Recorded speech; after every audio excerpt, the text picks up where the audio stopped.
I think they're largely in the area of defense and foreign policy. I've got a bias because that's what I worked on, and when you work on a set of issues with a powerful, influential senator, you see the many ways in which the senator's influence is exerted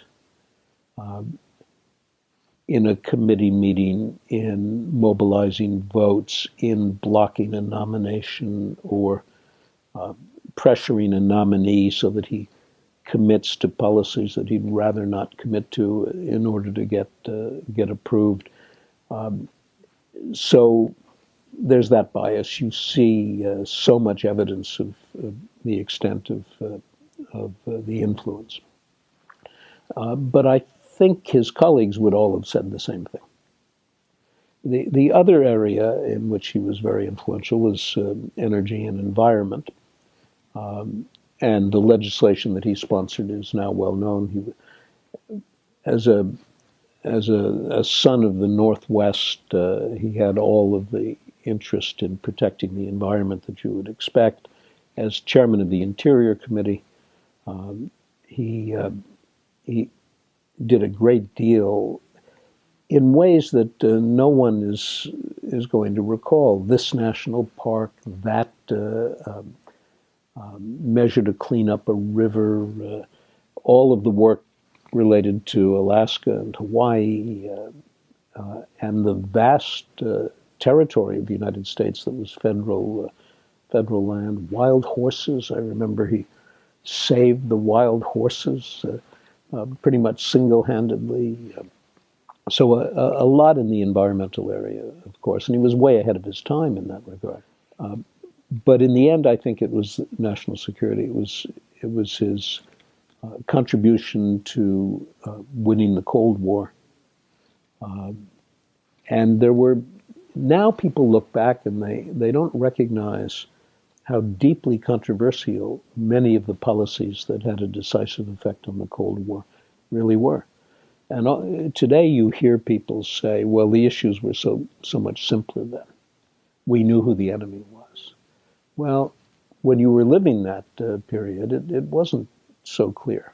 So, for example, when Scoop organized an effort to modify the administration's approach to selling technology to the Soviets, there were plenty of people who believed that while the Soviet Union was our adversary, trade was also important. And so we shouldn't be as tough as Scoop wanted to be.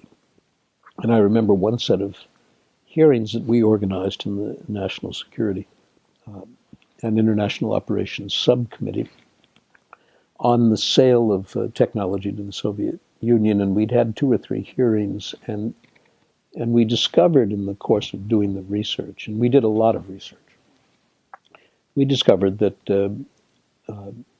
there was going to be a trade show, an exposition in Moscow at which various vendors would show up to sell their products. And it included products that we knew would be purchased if they were by the KGB. Surveillance equipment of various kinds and so forth. And Scoop went to town on this and stopped it. He got the Commerce Department to withdraw the licenses to American companies to go and participate in this exposition and sell their products to the police and the KGB. Come back to the point that his contribution to winning the Cold War, to containing the Soviet Union, to making the world safe for Ronald Reagan's strategy in the Cold War. The doubts raised about détente, which I believe could have given the Soviet Union another 20 years.